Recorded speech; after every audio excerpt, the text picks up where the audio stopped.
Olá, ouvintes da Swincast, aqui é Beatriz Nantes. Aqui é Danilo Carvalho. E hoje nós temos a honra de receber no Swincast o Fernando Vanzella, técnico brasileiro de grande destaque aí desde o início dos anos 2000.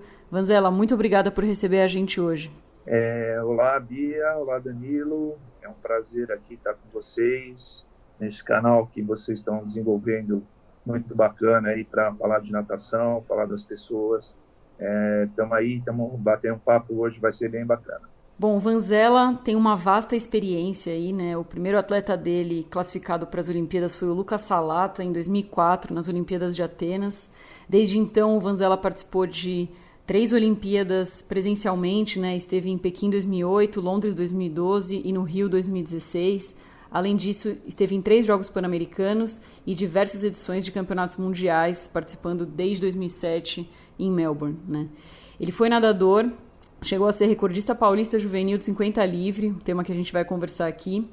Começou a carreira dele como técnico em São Bernardo, na Academia Estilo, e depois disso ele teve passagens pelo Pinheiros, pelo Minas Tênis Clube e pelo SESI, onde ele está atualmente coordenando aí o treinamento de elite, e ele é técnico, entre outros atletas, da Etienne Medeiros e da Inara de Paula. Vanzella, é um prazer novamente ter você aqui, e para começar, queria que você falasse como que começou a sua relação com a natação. Pois já faz um tempinho, né?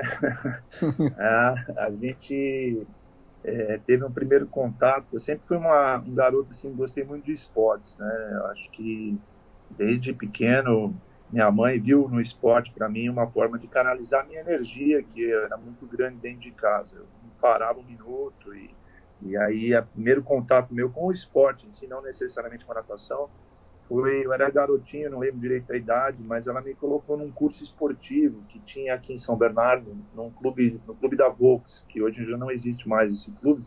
Inclusive, nesse local, hoje é uma pista de atletismo, uma das melhores do Brasil. Aí, na ocasião, era o clube da Volks, e aí lá tinha um curso esportivo que a gente aprendia todas as modalidades, né? Então, ali eu tive contato com atletismo, com futebol, capoeira, enfim, foi um período muito legal, onde também tinha natação, só que era uma piscina gelada e a gente ia muito pouco para lá. Então, ali eu não tenho muita recordação de ter nadado, sim feito esportes, né? E aí ter dado um primeiro passo aí de estar nessa área. Da natação especificamente, eu tinha alguns amigos, né, na escola que nadavam, né? E uma delas é a Yara Scarpelli. A mãe dela, a Helena Scarpelli, que era treinadora de natação, faleceu recentemente, tinha uma escola de natação, e ela chegou um dia na escola e foi lá falar que ia montar uma equipe para participar de competições, e se tinha alguns alunos que tinham interesse em participar de jogos escolares de São Bernardo. E ela foi super receptiva, uma pessoa incrível. Para mim, foi sempre uma referência como pessoa e como profissional. E eu comecei meus primeiros braçados ali na natação Yara Clube, junto com a Yara Scarpelli, com a irmã dela. O Igor também nadou nessa equipe também. Outros atletas aí, ou treinadores, que nem o Gerson Fazian, que é técnico do Santa Cecília, também chegou a nadar nessa equipe, mais para frente. E ali que foram meus primeiros contatos de treinamento com a natação. É uma coisa legal, conforme eu fui ficando mais velho, a Helena colocava para mim assim que eu tinha que montar a minha série principal do treino. Ela me dava o objetivo, me deu um livro do Maglish para ler e falou: olha, você vai ter que entender como é que funciona aí os sistemas de treinamento, e você que vai montar a sua série, eu vou direcionar para você. E ali começou também plantou uma sementezinha de treinador, né, de começar a gostar daquilo, né? Então foi por aí. E conta pra gente desse recorde paulista aí, esse momento seu como nadador.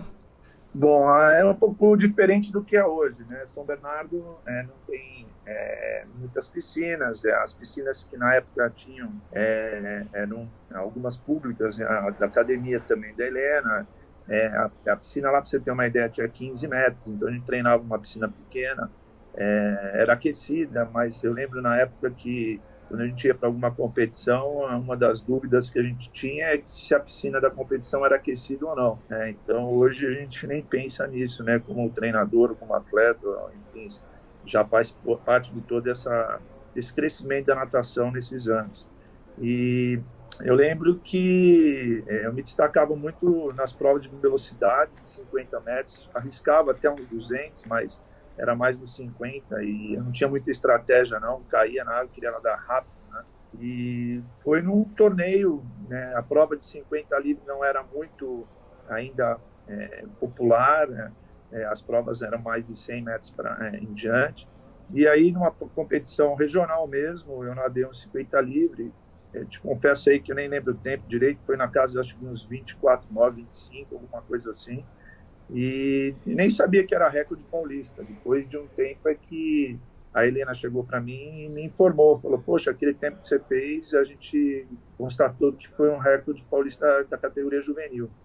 Hoje eu fico pensando que a Etienne, que eu treino, nada para 23, né? Então, é um tempo... Na época foi bom, né? Mas hoje já está totalmente ultrapassado. Mas foi uma experiência bacana, um período que eu guardo com muito carinho aí na minha lembrança como atleta e que eu acho que me ajuda muito a desenvolver algumas tarefas com os atletas hoje por ter sido atleta, né? Não é o fator principal você ter sido atleta de ser um bom treinador, mas acho que contribui muito para você compreender um pouco o que eles passam ali dentro da piscina. Ô, Vanza, compartilha com a gente agora aqui a sua visão hoje com toda essa trajetória. O que mudou do treinamento da sua época como atleta aí juvenil, batendo esse recorde paulista, para o seu início de carreira ali, mesmo nas categorias de base, e hoje o Vanza, um técnico de elite, um técnico olímpico, né? Você consegue me dar uma clareada para a gente aí como que eram esses 3 períodos aí que você viveu?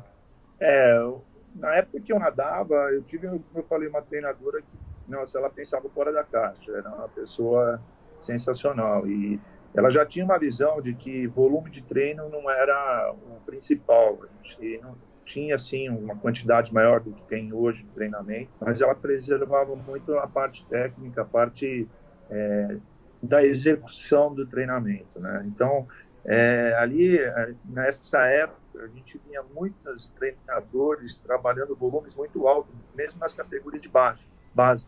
Mas já também com uma preocupação, eu lembro muito dos encontros de técnicos que a gente realizava no interior de São Paulo, de preservar o atleta, né? Então, se falava muito de trabalhos aeróbicos, de manutenção desse trabalho, né, nas categorias de base e tal, e pouco de trabalho na anaeróbico, na categoria da base, né, e deixando isso mais para frente, quando o corpo da criança estava mais formado e poderia assimilar melhor um trabalho mais intenso, né, de força, de potência.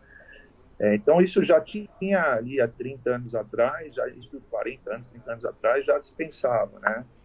Mas era muito mais exagerado o volume, né? Hoje, os treinamentos, a gente vê um volume muito mais baixo em todas as categorias, mas eu tenho uma maneira de pensar aí que eu acredito que existe uma fase onde o nadador ele tem que sim passar por um período mais intenso de volume e intensidade, que na minha interpretação ali no final do infantil e no juvenil todo ele tem que trabalhar duro, muito duro, porque é onde durante 3, 4 anos ali ele vai formar todas as capacidades dele, né? Então, eu acho que essas categorias elas são muito importantes.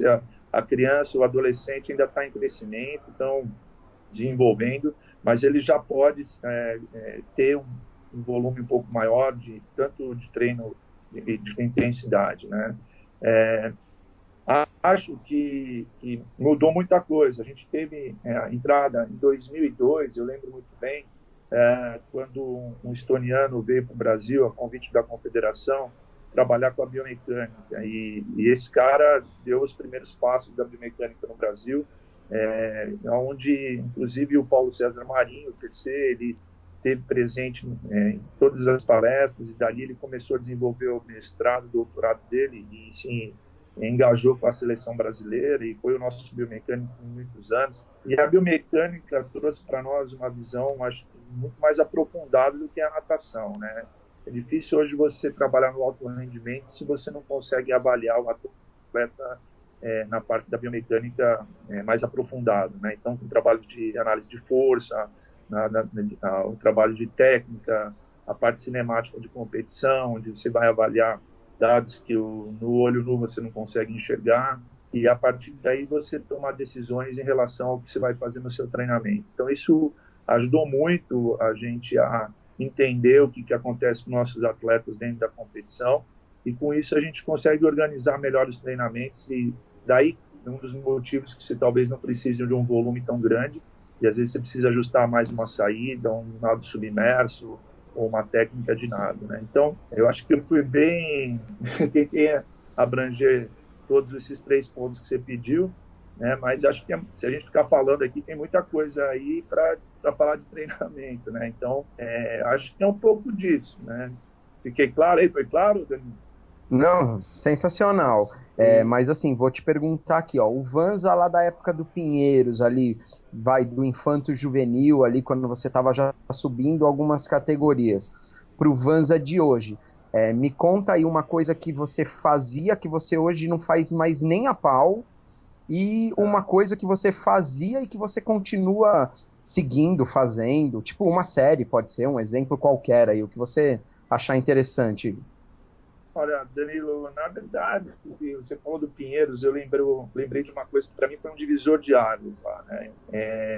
Em janeiro de 2000, eu tive a oportunidade de viajar com 6 atletas, nós fomos para a Austrália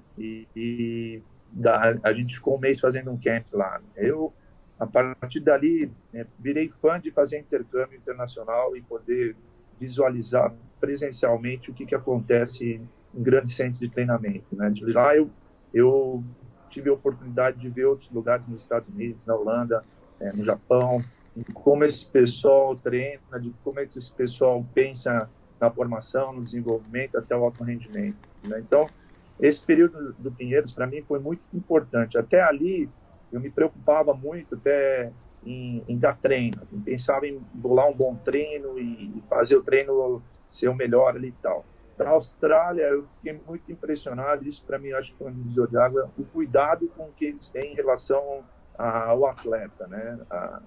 Ao tratamento, a forma como eles abordam desde pequeno a criança, o adolescente, ou o atleta de alto nível, a preocupação de organizar metodologicamente todos os processos de treinamento, aplicação e colocar isso de uma forma prática para todos. E eu voltei muito impressionado, fiquei um mês lá. Fiquei num centro de treinamento, numa escola em Brisbane, onde o técnico principal era o Vincent Riley. Eu troco ideia com ele até hoje. Ele sempre está nas seleções australianas também. Teve um nadador que foi vice-campeão de 200 peito na Olimpíada de Pequim. Teve alguns atletas em revezamento. E a gente enxerga que a natação ela é uma construção, né? Eu acho que não tem nada que eu nunca mais vou voltar a fazer, porque a gente vai sempre se transformando, né? A gente vai mudando, vai ajustando. Por exemplo, séries de controle são séries que fazem parte sempre do meu treinamento, né? Tem uma série que acho que muita gente faz, que é uma série progressiva do Step Test, onde você pode, principalmente nas categorias juvenis, infantis, determinar bem as velocidades das séries de treinamento. Então, isso eu faço até hoje com meus atletas, independente se é velocista, meio fundo, você saber qual o limiar de trabalho para cada zona de treinamento, né? Se é A1, A2, A3, para que quando você execute as séries de treinamento, você tenha bastante precisão no que você está propondo para o seu atleta e qualidade, né?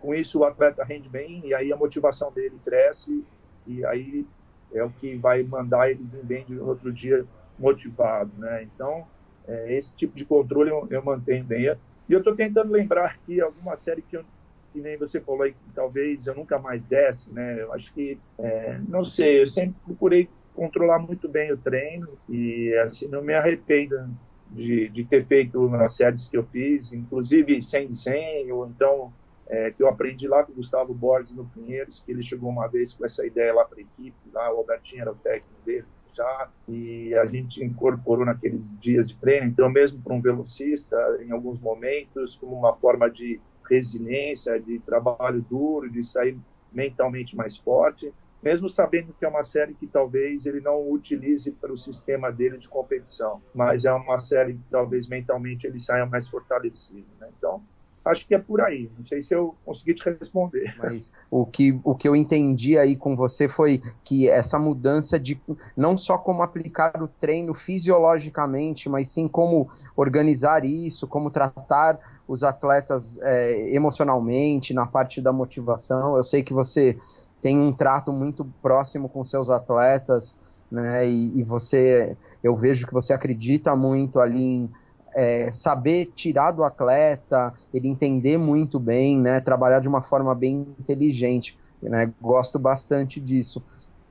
Conta pra gente essa parte de trabalho mental ali, dessa proximidade que você tem, por exemplo, com a Etienne, com a Dainara há tantos anos, né? Você ali conversa com elas, eu vejo, né? Tenho algumas oportunidades de ver isso, né? Você buscando ali tirar, sentando do lado, explicando, conversando, trazendo para junto do seu programa, da sua proposta. Então, isso foi uma coisa que foi construída com o tempo, né? Eu acho que na medida do tempo que eu fui vendo como andavam as equipes, como se comportavam as pessoas, os atletas, a comissão técnica, você começa a entender que para a pessoa poder render o máximo dela, ela tem que estar o máximo possível consciente do que ela está fazendo, né?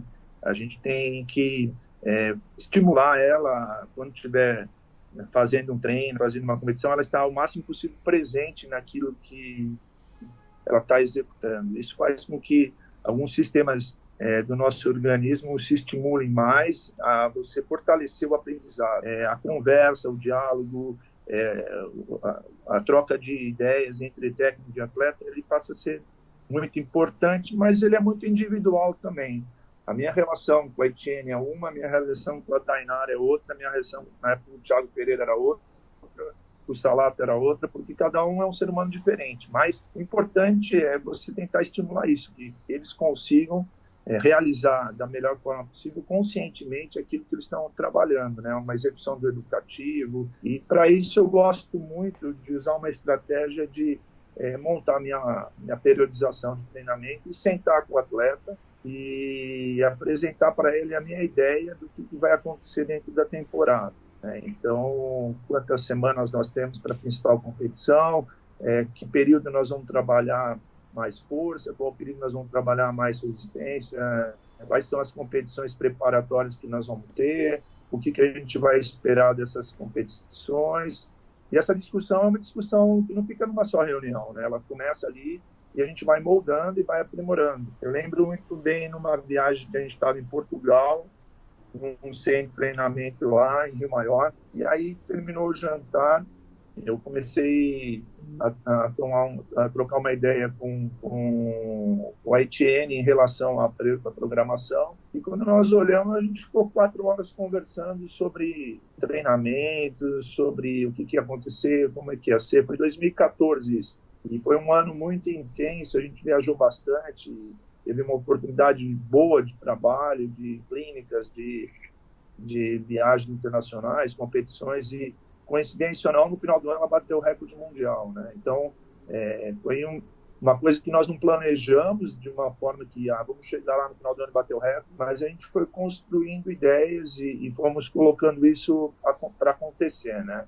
E então eu gosto muito desse tipo de abordagem, né? Tem que saber muito bem como fazer para que o atleta saiba que você é o treinador dele e não passa a ser um amigão dele, né? Muitos confundem isso e começam a achar que porque você está dando abertura, quer que eles participem, se torna um amigão deles, e aí acabam confundindo um pouco algumas coisas. Então tem que ter um pouco da consciência do atleta em relação para poder dar certo esse trabalho, de estar mais próximo, trocar ideia, e é um negócio profissional. A gente pode ser amigo, sim, deve ser amigo, deve ter o lado também de amizade dentro desse processo, com certeza, mas também tem que saber diferenciar o lado técnico-atleta, né, nessas reuniões. Eu acho que é uma estratégia que eu gosto de usar. Outros atletas, na época do Pinheiros, quando eu trabalhei com a equipe mais velha, a gente usou muito isso e deu muito certo, né? E eu acho que é um caminho importante aí para o treinador de alto rendimento ter isso como um dos fatores importantes na preparação. Não é só um programa, você tem que fazer com que o seu atleta entenda esse programa, participe, compre a ideia e faça da melhor forma possível, consciente do que está fazendo, né? Então, mais ou menos essa é uma das estratégias, abordagens que eu procuro ter até hoje com os atletas. Não, muito legal, Vanza. Eu vejo então que assim, ter um olhar individual para aquele atleta, porque ele é um ser humano único, saber como conhecer ele para saber como motivá-lo e trazê-lo. A hora que o atleta ele entende o programa, né, ele compra a ideia, a chance do sucesso ela se multiplica grandiosamente, né? Com certeza. Primeiro que também, às vezes a gente mistura, né, o nosso sonho com o sonho do atleta, né? O atleta que vai estar lá representando o Brasil, o time, ele que tem o sonho dele, e às vezes a gente tem o nosso sonho também de vê-lo, de ter contribuído para que ele consiga atingir o sonho dele, né? Então, eu acho que se o atleta não participar desse processo, não funciona, entendeu? Ele tem que estar presente 100% para poder dar certo o resultado final na busca do sonho dele. Não adianta eu querer que o Lucas Salata vá para a Olimpíada. Se ele não tiver isso na cabeça, a vontade dentro dele de ir, posso ter a maior boa vontade, o maior planejamento do mundo, não vai funcionar, né? Então parte do atleta em primeiro lugar, e isso também eu te garanto, você como treinador também sabe, né? Isso é o maior motivador para a gente, quando a gente vê um atleta sonhando e querendo, com sangue nos olhos, que nem dizia o André Cordeiro lá no Minas. Eu acho que é o que motiva a gente mais, a gente continuar buscando mais situações, treinamentos, metodologias para ajudar esse cara a buscar o sonho dele. Você mencionou o Lucas Salata, né? Para quem não viveu aquela época, eu acho que o Lucas Salata ali em 2002, 2003, 2004, ele era semelhante ao que foi ali o Brandon anos depois e o que o Murilo Sartori, né? Então toda a competição parava nas competições de base para ver, era uma loucura, assim, todo mundo queria parar para ver o Lucas Salata nadar, né? Então eu queria que você contasse um pouco como que foi o trabalho com ele e ele chegar na Olimpíada tão novo, né? Porque ele tinha ali de 16 para 17 anos quando ele conquistou a vaga no 400 medley para Atenas, né? Então, é isso mesmo. Foi uma época muito bacana, uma geração muito boa nessa época, que até hoje tem nomes aí que a gente pode citar que fizeram parte dessa geração. E ele foi um dos principais atletas, né, batendo recordes atrás de recordes desde as categorias de base.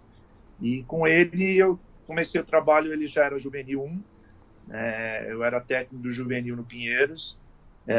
A gente faz... durante 2 anos, um trabalho que ele foi progredindo cada vez mais no sentido de chegar na equipe absoluta, né, de buscar um espaço na seleção adulta. E no final de 2003, ali no fim, que eu fui no Santa Cecília, ele nadou um 400 medley já muito próximo do índice da Olimpíada, que seria em 2004. Na ocasião, eu só trabalhava com juvenil, e ele iria passar para a equipe júnior no ano seguinte, né? O Alberto Claro e o Albertinho, vendo a situação, os dois trabalhando na equipe principal, eles falaram, olha, o ideal seria você continuar com ele até ele tentar a última chance, que seria no ano seguinte, já como júnior 1, o índice para a Olimpíada, né?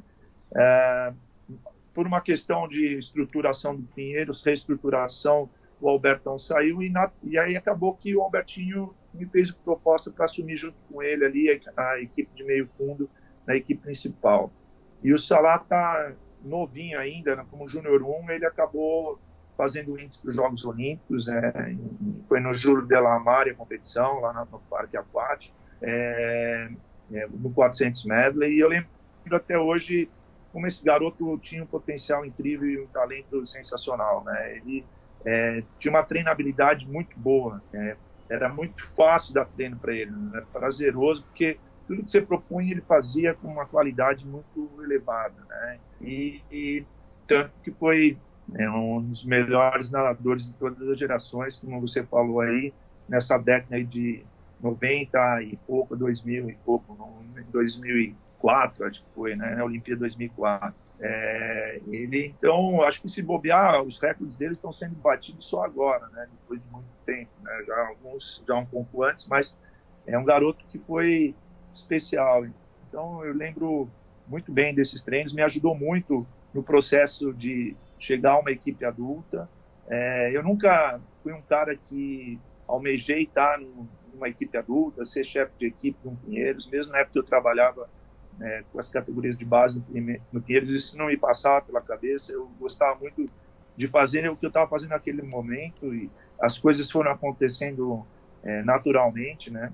Até que em 2006 surgiu uma proposta de assumir uma equipe em Minas. E aí que eu fui para o Minas Tênis Clube e assumi a equipe lá, em que tinha o Thiago Pereira, e depois, enfim, foi juntando uma série de grandes nadadores, Joana Maranhão.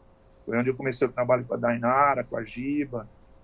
Então, foi muito importante esse período para mim como profissional, me destacou.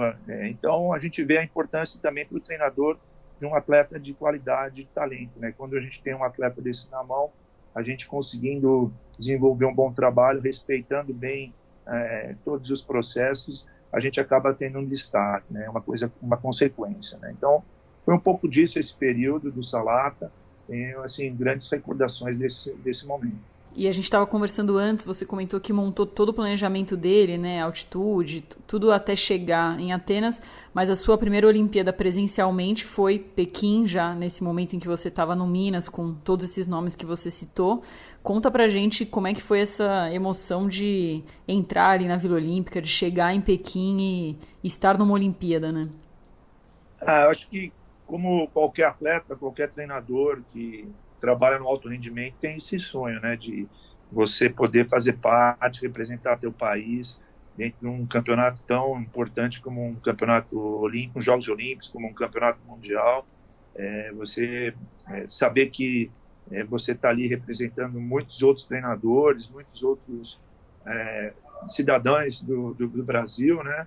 Isso aí já é um fator muito motivacional. Acho que é um combustível muito bacana, né? Então, algumas coisas que acontecem quando você está nos Jogos Olímpicos, que é uma competição totalmente diferente das outras, não tem nada a ver, por mais que seja o mesmo nível de um mundial, é uma competição que já começa sendo de 4 em 4 anos, não é qualquer dia que você tem uns Jogos Olímpicos, né? Você tem que esperar 4 anos para que eles sejam realizados. Então, já começa por aí a expectativa dos atletas, dos treinadores, de todo mundo, de poder fazer parte, de poder estar lá, de estar vivenciando isso, já é muito grande. Então já tem um aspecto emocional muito grande de controlar uma ansiedade pré-jogos que é natural que surja em todo mundo. Estar nos jogos começa até pelo momento que você recebe teu material em casa que você vai vestir, né? O agasalho da seleção, toda aquela mochila que vem com uma série de materiais que você vai utilizar e que aquilo marca muito a primeira vez que você recebe, né? Eu lembro que em Pequim, quando eu recebi isso, você quer experimentar todos os agasalhos, você quer ver para que serve cada um. Tem agasalho de treino, agasalho de competição, de pódio, enfim, é um kit muito legal. E cada Olimpíada tem um charme diferente, né? Em Londres, quando a gente chegou, o material a gente recebeu lá, então estava no hotel, em cima da cama, todo já espalhado para cada um receber o seu material. E agora no Rio, a gente teve um stand da Nike que ficou dentro do ponto de apoio lá do Comitê Olímpico, que a gente tinha lá, tinha uma pessoa para te receber, para te entregar esse uniforme. Então é um momento muito bacana, eu acho que todos os atletas, técnicos, comissão curtem muito, e já vai te dando um espírito diferente, né? Aí tem o lance da Vila Olímpica, né? Que você vai chegar lá, vai morar num prédio com todas as modalidades que o Brasil vai estar representando ali nos Jogos Olímpicos. Então você começa a encontrar com outros treinadores, com outros atletas de outras modalidades modalidades, às vezes ídolos teus que estão lá, que você tem como referência, que você se estimula, então, de já estar ali naquele ambiente. Então, toda essa atmosfera, ela começa a ser criada ali nesse momento. Aí você está andando na vila, você encontra com atletas do mundo inteiro que estão ali também para representar seus países e começa a ficar uma energia cada vez melhor. Você vai almoçar, você está sentado às vezes do lado do campeão mundial de tênis, ou enfim.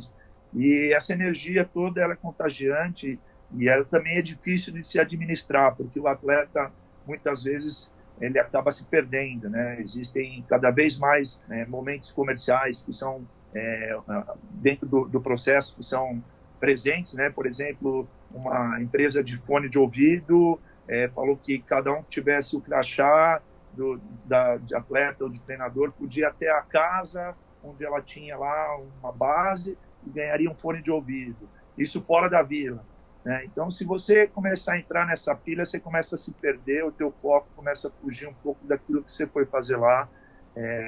Então, você tem que saber administrar um pouco isso daí. Quem vai pela primeira vez se deslumbra muito, é normal, faz parte. Por isso que a comissão técnica, de um tempo para cá, restringiu cada vez mais ali a participação, ou tentou se colocar índices mais fortes para que só levasse realmente atletas que têm chance de estar ali numa final, ou estar buscando uma final, né? Porque esse cara dificilmente vai perder o foco, ele vai querer estar lá na final olímpica, que também é outro momento incrível, é outra energia sensacional, né? Que você está ali entre os melhores do mundo num campeonato, nos Jogos Olímpicos, é uma energia que é indescritível ali de você ver seu atleta. Imagina o atleta ali no bloco, como que deve estar se sentindo nesse momento, né? Então, a Olimpíada é sensacional. A gente, por isso, até acho que foi muito prudente no momento que nós estamos hoje, prorrogar para o ano que vem os Jogos Olímpicos, né? Para a gente poder ter uma tranquilidade, para poder passar por tudo isso que eu acabei falando de uma forma leve, alegre, feliz e não preocupado, né, com o que possa estar acontecendo com a saúde do mundo hoje, né? Então, foi muito prudente, desde o início eu fui muito a favor dessa mudança para 2021 ou até 2022, dependendo de como caminhar, né, todo esse processo que nós estamos vivendo hoje. Então, um pouco da Olimpíada que eu posso passar para vocês é isso. Tive 3 momentos diferentes, né? Uma com o Thiago Pereira chegando em 4º lugar em Pequim, mas vendo a medalha do César Cielo, a medalha de ouro ali do Brasil, vivendo ali no deck da piscina esse momento, foi uma sensação incrível. Depois eu tive com o Henrique na semifinal em Londres, na prova também de 200 medley, e no Rio a gente teve 3 meninas que foram a Etienne, a Giba e a Dainara, né?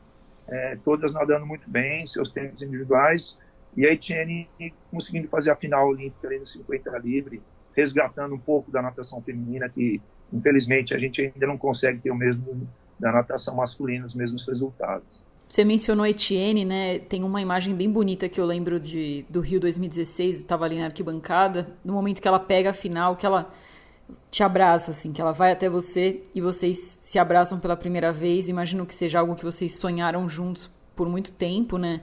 E a Etienne teve aí uma evolução, né? Então, chegar em final de mundial, pegar medalha de mundial, recorde mundial, enfim, uma trajetória bem legal com você.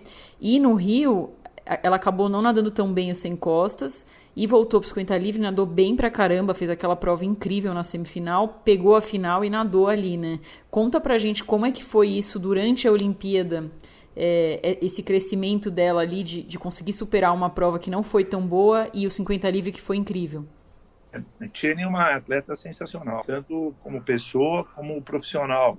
Ela tem uma capacidade muito grande de reagir muito rápido a algumas situações adversas, né? Nunca foi fácil o trabalho e nunca vai ser com os atletas nesse nível de competição. Sempre vão acontecer problemas, né? E ela teve outros antes que ajudaram ela a se fortalecer. Por exemplo, em Toronto, a gente estava na Vila, no primeiro dia de competição, terminou lá, ela tinha nadado bem o revezamento, 400 livre, e voltamos para a Vila. Ela foi jantar e comeu uns camarões lá, E aí tudo bem, fomos pro quarto, cada um no seu quarto. Eu recebo uma mensagem dela, mandou uma foto com uma cara cheia assim, de pipocada, né? Assim, reações alérgicas, né? Então, poxa, foi um desespero nosso ali, ligamos para o médico, corremos para a policlínica, a gente não ia nadar nada no dia seguinte, ela ficou foi medicada, ela ficou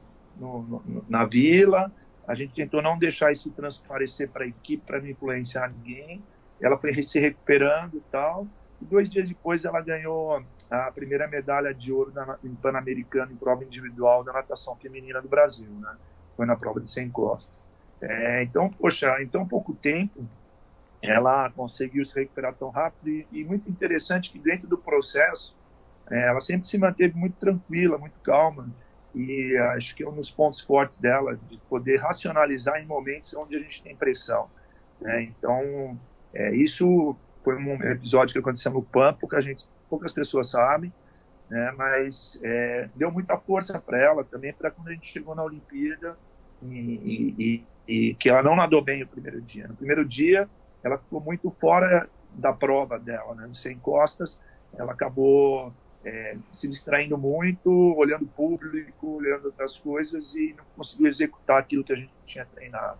E aí foi um banho de água gelada, né? Porque você treinou tanto para aquele período. E primeiro momento quando um atleta acontece isso, é natural, é que a gente tem ali um momento triste, né? Um momento onde a gente fica meio de luto, vamos dizer, né? O atleta a gente tem que respeitar isso como treinador, porque é uma decepção muito grande para o cara.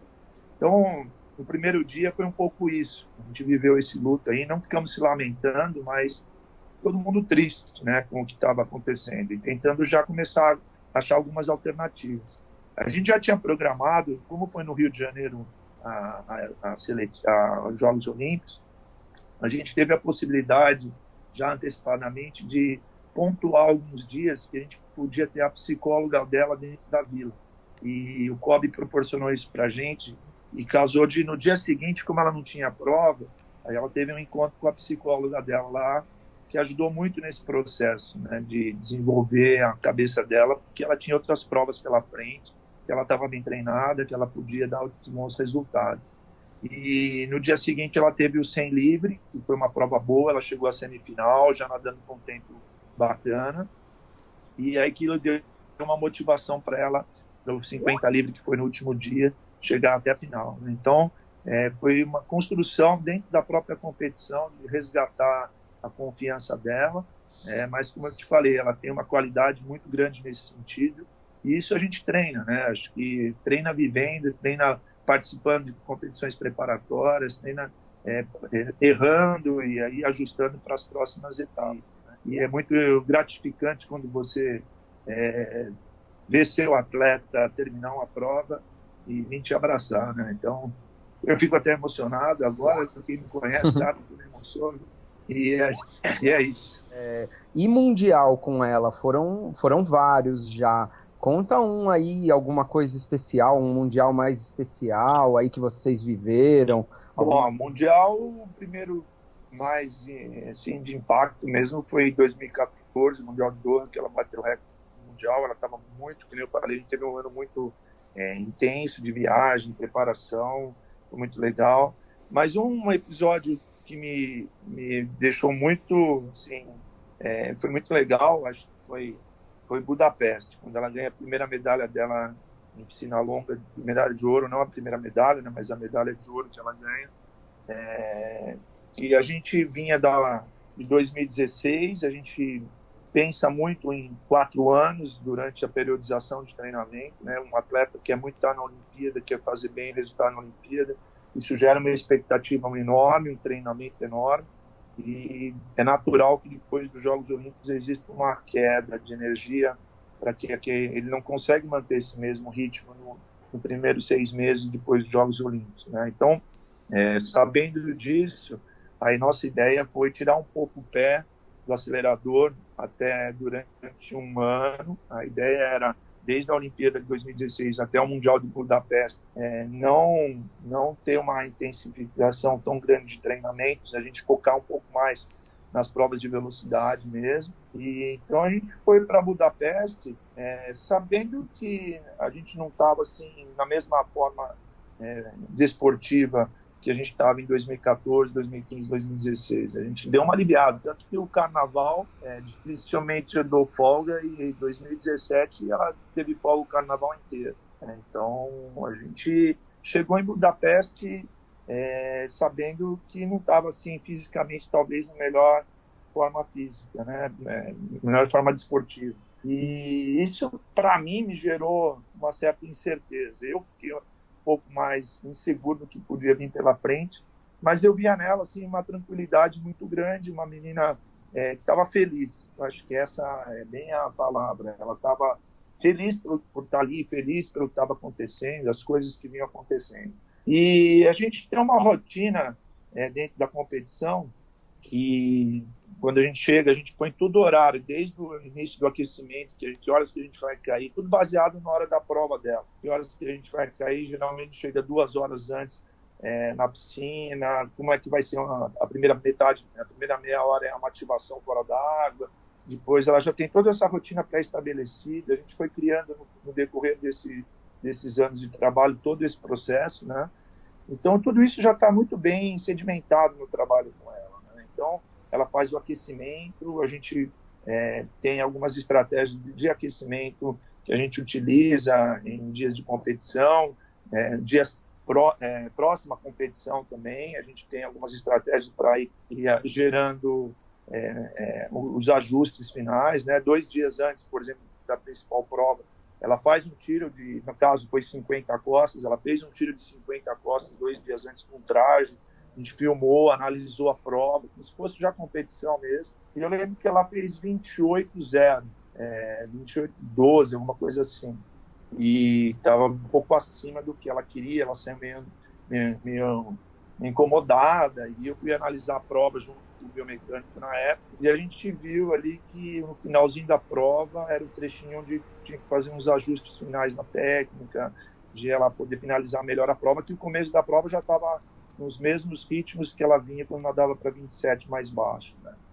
E então a gente fez esse ajuste nesses 2 dias, só que foi chegando o momento da prova, né? Isso começa a ficar ansioso, o atleta também, e o treinador tem que saber esconder um pouco a sua emoção nessa hora, né? Não pode transmitir essa ansiedade para o atleta, né? Pelo menos para que ele fique tranquilo e consiga executar aquilo que ele treinou.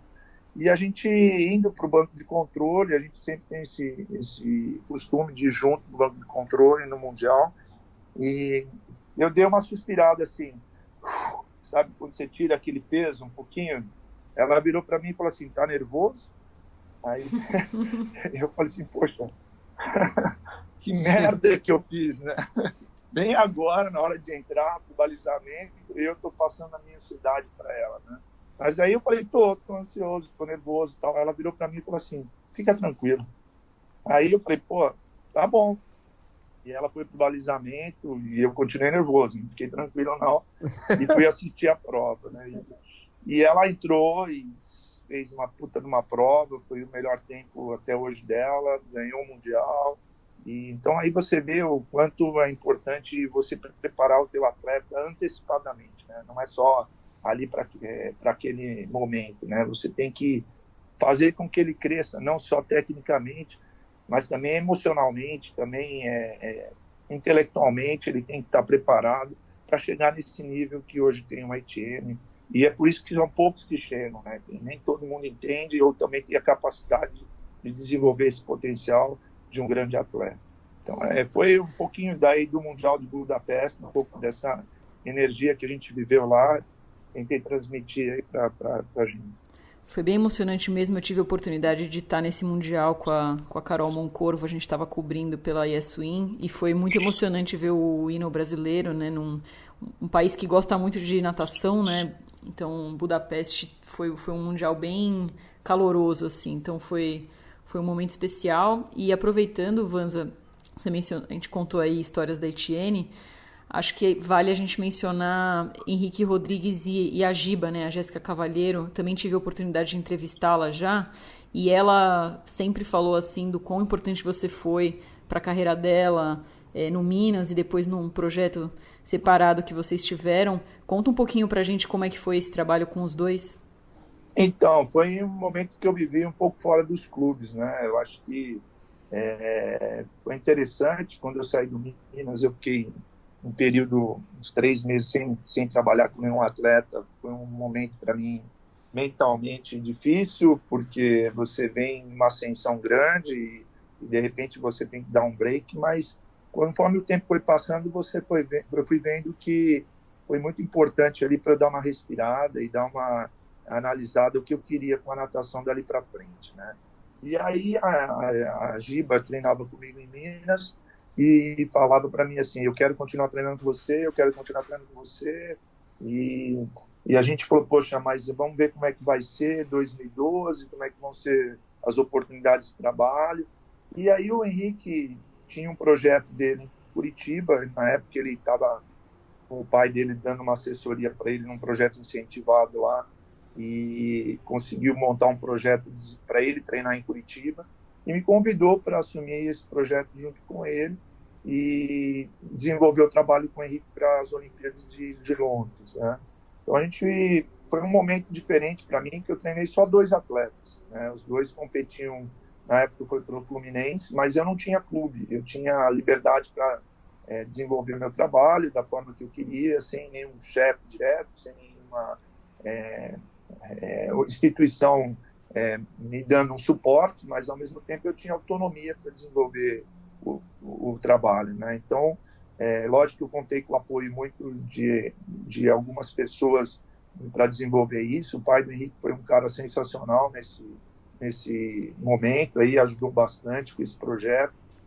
A gente teve incentivo da confederação em poder ter viagens para competir. Na época, a gente sabia que a Olimpíada ia ser em 2016, então tinha recursos para vários atletas que tinham chances de estar nos Jogos Olímpicos, né? Então, isso ajudou bastante todo esse caminho. Então, para mim foi um momento diferente. Curti muito os 2, a gente teve muita possibilidade de viajar, fazer 2 treinamentos de altitude, fizemos bastante competições internacionais, as etapas da Copa do Mundo, a gente foi em 3 etapas. Então, a gente viveu um pouco fora de um padrão normal, que é um clube, que é uma instituição que te dá todo o suporte, e foi bacana. Acho que desenvolvemos bem. Dali a Giba, no ano seguinte, veio treinar comigo no SESI, né, no projeto do SESI, que tem sido um projeto muito desafiador e muito bacana, porque o SESI, a gente pode falar um pouco disso também, é uma instituição que é um país, aquilo, né? A gente tem dentro do estado de São Paulo aí várias piscinas desenvolvendo a natação, vários treinadores atuando, metodologia própria, todo um trabalho envolvendo vários profissionais de várias áreas multidisciplinares. Então, a gente tem hoje um local muito positivo, muito bacana, onde a gente pode desenvolver todo o trabalho do alto rendimento, mas também, principalmente, da formação, né? Então, entrei nesse projeto depois do projeto do Henrique e da Giba, revigorado, né? Depois de ter passado um ano mais light, e a gente assumiu isso e está hoje junto ali com vários excelentes profissionais atuando, inclusive o Danilo trabalha aí junto com a gente.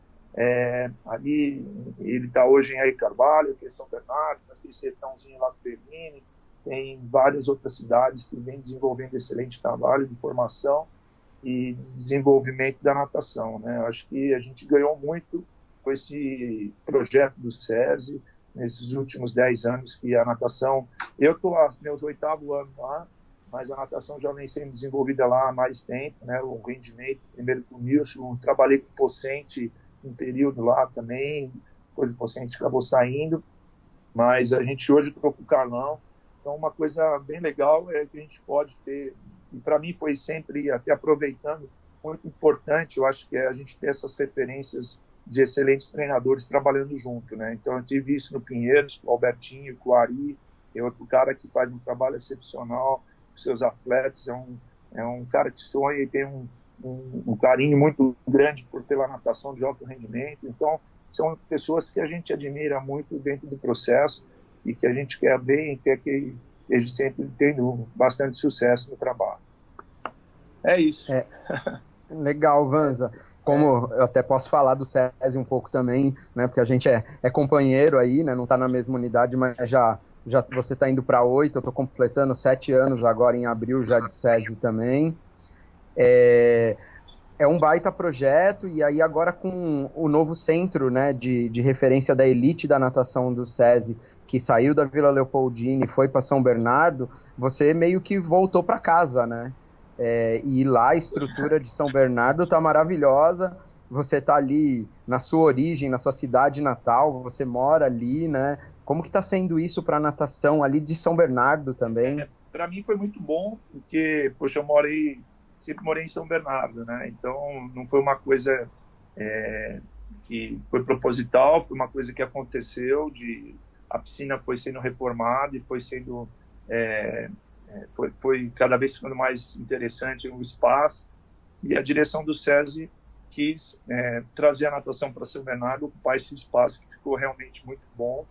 A gente tem hoje 2 piscinas semiolímpicas, temos uma sala de funcional, uma sala de força muito bacana também, temos uma fisioterapia, temos um trabalho com psicólogo, tem toda uma equipe multidisciplinar envolvida nesse trabalho.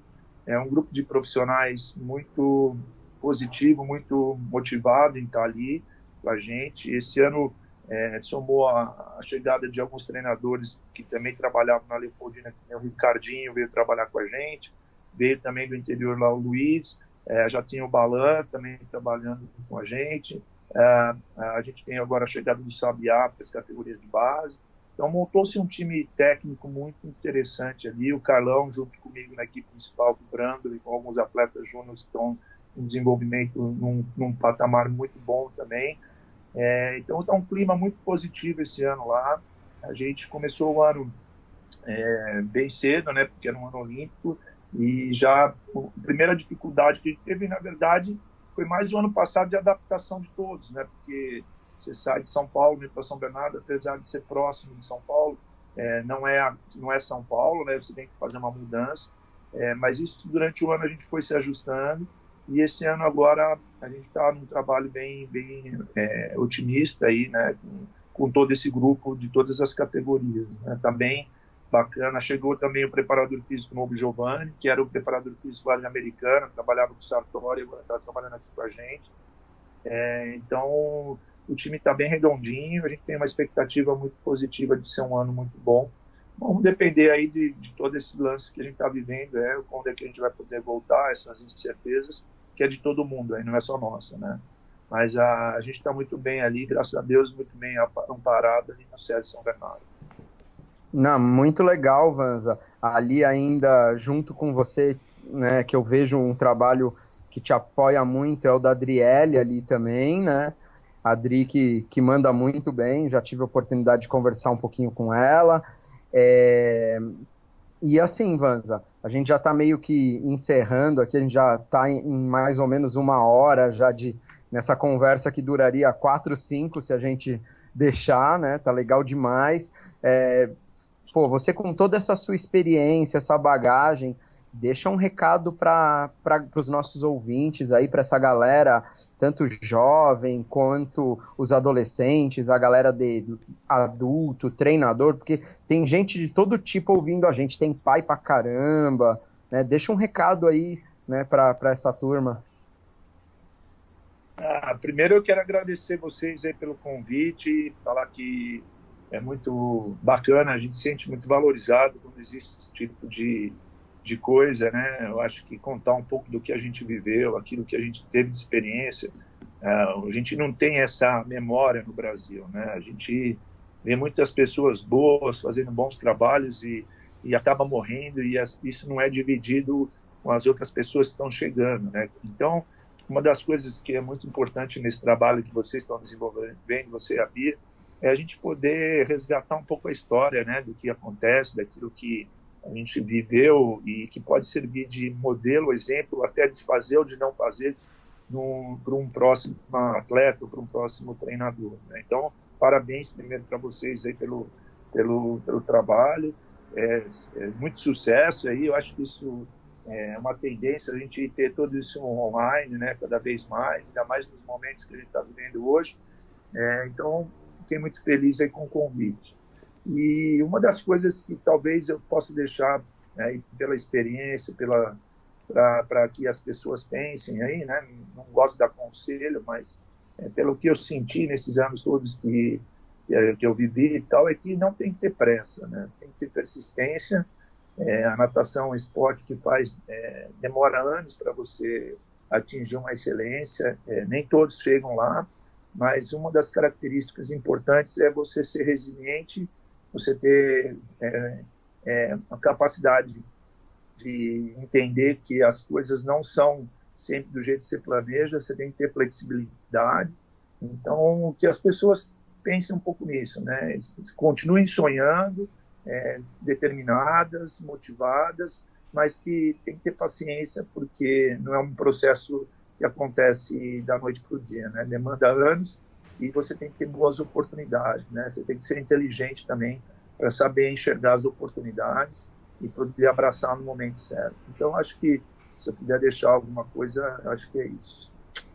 Ô, Vanza, muito obrigado, né? Muito honrado, muito feliz em estar podendo ter essa conversa com você. Eu acompanho o seu trabalho muito antes do SESI, né? Eu ainda nadador, eu começando treinador, né? Sempre admirei aí muitas dessas coisas que você fez e compartilhou com a gente, né? É uma honra aí poder falar que eu sou do mesmo time que você há 7 anos, né? E ter escutado, batido esse papo aqui, essa nossa conversa agradável sobre o que nós amamos, né? Poxa, obrigado, Danilo. E como eu disse, parabéns aí pelo seu trabalho como treinador também, que a gente vem acompanhando. Eu lembro muito bem, no começo do teu trabalho em Aí Carvalho, lá você me procurou e pediu algumas ideias, e você estava com um projeto de ir na escola, de mostrar o que era natação na escola. O cara que está cheio de energia, cheio de vontade, e eu vejo que você não perdeu isso, pelo contrário, tem cada vez mais mostrado essa energia positiva sua, que é o contagiante, que é o que a natação precisa. Parabéns para a Bia e também por estar envolvendo e transmitindo muito bem aí o esporte, né?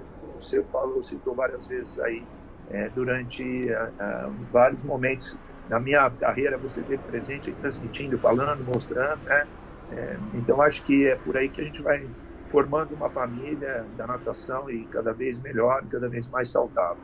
Obrigado mais uma vez pelo convite aí. Valeu, hein? Valeu, Vanzella. Muito obrigada. Encerrando aqui, foi emocionante ouvir aí, fiquei emocionada também ouvindo a história da Etienne. Espero que os ouvintes curtam e até a próxima. Nos vemos nas piscinas. Valeu, Vanza. Beijão.